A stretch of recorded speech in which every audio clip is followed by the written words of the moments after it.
All right, as you may have guessed from the title, this is a twofer. We are going to be talking about chapters 14 and 15 of Kropotkin's The Conquest of Bread. Now, chapter 14 is titled Consumption and Production, and he actually only really covers production and not very well, as we're going to see. So, the chapter actually starts out kind of interestingly, because Kropotkin notes that in most texts on economics or on, industry or productivity, they start from production and then they move on to consumption later on. He proposes to study needs first rather than production first, and then go into production after the needs are understood. Now, this is funny because it's perhaps not ironic that Mises begins human action, right, with a discussion of human action and human wants. Was Kropotkin just too early and too ignorant? Or, was this just dumb luck? Well, we're going to see it was mostly dumb luck. By the way, I'll have a link to Human Action in the description. It is a long book. It is a chonker of a book, and Mises has a very professorial tone, but I still think it's one of the best books ever written in the world. So, next up, Kropotkin goes on to argue that if productivity of enough housing or food or whatever is possible, that there's no reason why people should ever lack in any of these categories. This is coming dangerously close to an argument for autarky. Even ignoring that nonsense, the levels of production Kropotkin cites are only valid for producers that already are using a large amount of capital goods in their process. And we already know that in Kropotkin systems, the incentive to create and maintain capital is going to go away, leading to much lower productivity than he expects from, say, England, France, whatever. Next, Kropotkin kind of repeats the usual gibberish about the worker being unable to buy his own productivity. We've talked about this before. The discounted marginal value product is a real thing. Clearly, an employer is providing something to the employee, or else the employee wouldn't need the employer. He could be providing... Employers often provide capital goods, working space, connections with other workers in the same line of production, insulation from time and entrepreneurial failures. These are all services that the employer provides for the employee. The worker pays for these provisions by accepting a salary that takes these discounts into consideration. That's what discounted marginal value product is.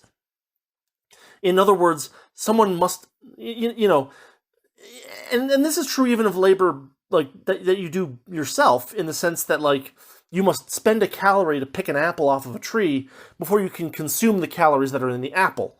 The eating necessarily happens after the picking. There's going to be some sort of cost involved, unless you're in some kind of magical Eden where ham falls from the sky directly into your mouth. I mean, I've said this before, but Rothbard discusses discounted marginal value product very well in Man, Economy, and State. I'll put a link in the description. The previous link in the description was just to, that specific chapter. This one will just be to the general book, because what the heck, right? So next, Kropotkin argues that there's not really a such thing as overproduction. And of course, his system is specifically designed to make it difficult to determine whether such a thing could exist. Whether or not something is overproduced is something that could be examined, for instance, by looking at prices in a market, which Kropotkin does not permit, or by measuring waste, which, by the way, Kropotkin's army of inventory takers would make worse, especially for perishable goods like food. It's important to remember that wants are unlimited, that there's always something else that you can come up to do with some good, if it's like, well, do you want this or do you not want this? And it's free otherwise, right? People are always going to say, oh, well, I could use that extra gallon of water to water up. The first gallon of water is to drink. The second gallon of water is to bathe. The third gallon of water is to wash your clothes. The fourth gallon of water is to cook. The fifth gallon of water is to, water plants outside. But you keep working through different needs, and, for certain goods that are especially substitutable, you might find uses for tons of it. And so the answer, of course, is like, well, what's Kropotkin going to do? Is he going to start have his inventory takers start coming up with need levels that people have for a thing, and then rationing stuff? Well, there's obviously going to be rationing, because there's not going to be a hell of a lot of stuff left after all the capital gets used up, but Kropotkin doesn't seem to care. Kropotkin observes, and this is a really bizarre part, he observes that countries often export goods for which there are local shortages among certain people. Like England exporting coal when not everyone in England has enough coal. This is him oversimplifying people having different subjective scales of value, which he should know by now. It's also vaguely protectionist, and we've seen how Kropotkin deals with competing groups. The largest commune gets everything and everybody else gets nothing. Simply ensuring that everyone has enough of some good will typically lead to overconsumption and misallocation. Next, Kropotkin proposes to produce as much as possible with as little expense of human energy as possible. First off, this is what private property markets do. Kropotkin's system is vulnerable to Mises' calculation problem, to Hayek's knowledge problem, and is Pareto inferior because it doesn't have voluntary trade, right? It's one of those things, and having the most efficient methods requires a lot of capital goods that might not be in sufficient supply to provide to everyone who wants to work on that production line. It's kind of like, it's both nonsense and wrong and pie in the sky all at the same time. By the way, I summarized these three concepts: Mises' calculation problem, Hayek's knowledge problem, and Pareto inferiority in an article over on the Mises Institute. I wrote that. It was about MMT, but it does have a link for each of those things to help you kind of dig in if you want to understand what those topics are a little bit better. I'll put a link in the description. And that's basically the end of chapter 14. He basically says, people need stuff. We should know how much they need. And it's like, but that doesn't answer any of the other questions. He just kind of toddles off to chapter 15, the division of labor. And it's right here where it's like, oh no, here it comes. Because Kropotkin begins by vastly overestimating the degree to which specialization will occur in a free market. He also states that, say, like, workers will become so specialized that they will see their work as torture. I mean, tell that to the, average scientist or whatever. Kropotkin's mistakes are manifold here. There's at least 4 of them. I'll list what I've got. Number 1, he assumes that all production in industry will make use of exactly the same level of specialization. This is not true, right? There will always be a limited number of people who can use the best and newest capital goods for production. Then there will be some people who are using slightly older goods that use a slightly older process that might be a little bit less efficient, but it's cheaper, right? And so on and so forth until you get to the people who are still doing it by hand for artisanal purposes, right? There's always going to be that guy who's like, I really want nails that were hammered by an actual person rather than ones that were made in a machine, right? And we have all that in a free market economy, and it's all done voluntarily, or at least it could be if we didn't have the government breathing down our necks. So that's number 1. Number 2, he assumes that all workers in an industry will not demand compensating differentials if overspecialization leads to excessively boring work. This is also false, right? Different industries that want to make nails will have to bid these, the example that he uses is Adam Smith saying, there will be men who all they do is make the head of a nail. And it's like, okay, fine, maybe, but if all they do is make heads of nails, number 1, they'll be extra productive, so they have to work fewer hours in order to make up the same income that they would making the whole nail, right? Number 1. Number 2 is that, if they don't want to just make the head of a nail, they'll be able to enter into one of those less capital-intensive industry methods and work there instead.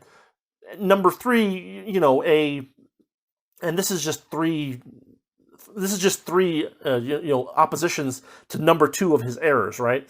Number 3 is that different companies that are making just the heads of nails will have to compete for the guys who are the best at making the heads of nails, and they'll have to bid up their salary to a point where they want to work there. Number 3, Kropotkin attributes coercive nature to the general tendency for specialization to increase in a free market. It's like, there's nothing... This point is maybe hard to explain. There's nothing coercive about you being the guy that makes the whole nail and someone saying, hey, if you work on this machine that just makes the head of the nail, I'll give you a 10% raise. That's a thing. And you'll make 20% more heads of nails, but somebody else will make the rest of the nail, right? It's like, that's not coercive. You're being offered an opportunity. If the opportunity is not good enough for you, then you don't take it. Kropotkin, of course, is dealing from this highly collectivized, perspective where everybody's in a commune and everybody Like, nobody gets to tell anybody what to do, but everybody gets to tell everybody what to do, because if you don't do what you're supposed to do and people get angry at you, they kick you out of the commune and they take everything you have. So it's a very weird catch-22 that the worker ends up here in Kropotkin's system. And, a laissez-faire market is not comparable to this, because basically the employer's like, would you like this position instead? Or here's a position, feel free to put in an application if you want to, and the worker does or doesn't. And of course the industry moves around, and the industry is large enough that like no individual person, generally speaking, is going to have full control of it. There's going to be some guy who's still making nail at a time, and so on. It's just stupid. Finally, and I'm not saying this is necessarily the last error, but this is the last one that I found when I was kind of thinking about it. Kropotkin assumes that increased specialization is always possible, desirable, affordable, etc. You're right. Further specialization requires more capital goods. It requires more investment. If that investment doesn't exist, then you can't specialize anymore, or attempts to specialize more will end up being less profitable than specializing less. I mean, there's a limit to the what's it called? The economy of scale, right? At some point, your factory is so big that one little error somewhere messes things up to a point where it's like, oh, we should decentralize a little bit, things like that. There's no reason to assume that these things go off to infinity, yet Kropotkin is apparently doing so and doesn't see the problem with that. Next, Kropotkin laments that many socialists seek to continue the division of labor after the revolution. Of course, in a free market, workers are free to get new training and change jobs, as they often do, right?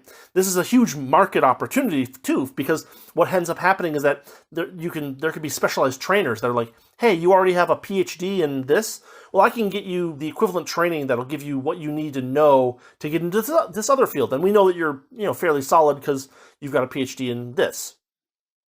These people will spring up and serve the public if the public wants to move jobs. And that's even just another opportunity for more profit to be made, basically, for more voluntary exchange to happen. Changing jobs, of course, is not without risk and cost.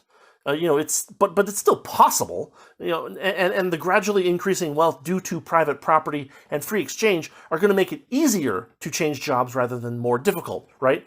If you're a subsistence farmer, you have to subsistence farm or else you die. It's only that extra wealth that allows you to branch off into other possible things to do.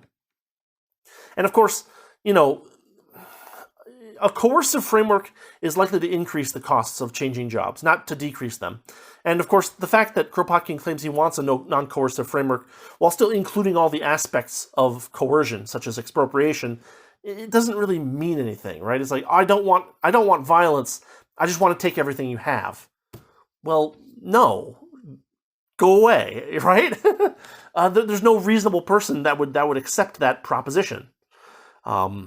So Kropotkin's just kind of pie in the sky here. It's quite sad, honestly. So, next, Kropotkin asserts the existence of two classes, producers and consumers. Now, this is kind of weird, right? He has these producers who work their hands but not their brains. And then he has consumers who, quote, have the privilege of thinking for the others. I guess those were semi-quotes for the producers thing. I didn't quote it. But this division, argues Kropotkin, kind of pigeonholes people into only knowing about one industry. This is weird, right? Because it's not the same usual Marxian class analysis. What he's doing is like, it's weird. He's like separating the producer-consumer distinction, but for every individual industry on its own, so that a producer in one industry might be a consumer in another. He almost has a useful insight here. It's reminiscent of Hoppe's criticism of Marxian class analysis, which I guess I'll link to that. However, instead of separating people into aggressors and the aggressed against, as Hoppe does correctly, he bizarrely separates his analysis by industry, which doesn't make any damn sense. It's as if he expects each person to kind of participate proportionally in the production of all goods he consumes, which is absolute nonsense. It becomes absurd when the number of varieties of goods becomes large, right? Just looking at the things that are around me right now, I've got my phone, I've got a tripod, I've got, a pair of scissors, I've got paper clips, I've got books, I've got a lamp, I've got a stapler, I've got a glass, I've got clean water, pens, pencils, folders, a wooden desk, a desk cover, tumbled rocks, bookmarks, all kinds of trinkets and stuff, right? I don't want to have to produce a little bit of every one of these things. It would be, I'd end up having to do one thing for 5 minutes every single day, and there wouldn't be any real productivity there. It's one of those things where he's got this bizarre hyper-reductionist view of what the economy is like and what goods are, or what goods exist, to the point where he's like, well, we only, there's only 6 goods, corn, corn, wheat, coal, oil, and water, right? It's one of those things where if you actually try to think about the vast variety of goods, the idea that we would all participate proportionally in industries of all the goods that we consume is just nonsense. There's no reason for us to do that. It's one of those things that leads Kropotkin's philosophy in the direction of autarky. And autarky, of course, leads to poverty. Now, I usually quote Mises', bigger books, but this is one that I found that has a nice little chapter on autarky that I'll link to. It's called Money, Method, and the Market Process. Kind of one of the pull quotes from this chapter is, quote, "Autarky of every nation would impair very sensibly the standard of living of all peoples," end quote. So basically, Kropotkin is wrong. Next, Kropotkin asserts that the stamps of the division of labor last, quote, "for life." He extends the argument to kind of stamp each country with some specific good that it's supposed to produce. Like, Russia makes corn. It's very strange because it's not true, and it's very highly collectivist in a way that's not even sensible, right? This isn't true in free markets, and it's not even true in partially free markets in some forms of socialism. It wasn't true when Kropotkin was writing. It's just a mirage that's created by his collectivist mindset and his willingness to paper over details in service of his arguments, which are exceedingly poor. Finally, Kropotkin attributes the Industrial Revolution with encouraging countries to produce more of what they consume rather than focusing on one specific good or type of good. He argues this crushes the concept of the division of labor. He's confusing the expansion of the types of goods available for changes in where high-order goods are produced. If England makes, if there's 700 different goods that the average person uses on a weekly basis, and England goes from producing 3 of them to producing 50 of them, right? That is, you get the number of goods goes from 100 to 500, and England goes from producing 3 to producing 50. It looks like England is now producing more of the things that its people use, but they're still not growing cotton in England, right? You have to look at the actual higher order goods and what's actually moving around to make these production processes work. Kropotkin is completely ignoring all of this because it's devastating to his argument. And that's chapter 15, The Division of Labor, in which Kropotkin attests that he is going to argue against the division of labor and proceeds to do no such thing, at least not effectively. We're almost done. Just a couple more weeks of this and we will be out of this stupid book. Because holy cow, that is nonsense. Wow. So chapters 14 and 15, I'll get going on the next chapter or chapters soon. We're almost done with the book and we won't have to ever look at Kropotkin again, hopefully. I have plans for one more video this week if I can manage it, and so we'll see how that goes. But as far as it goes for today, that's all I've got for you.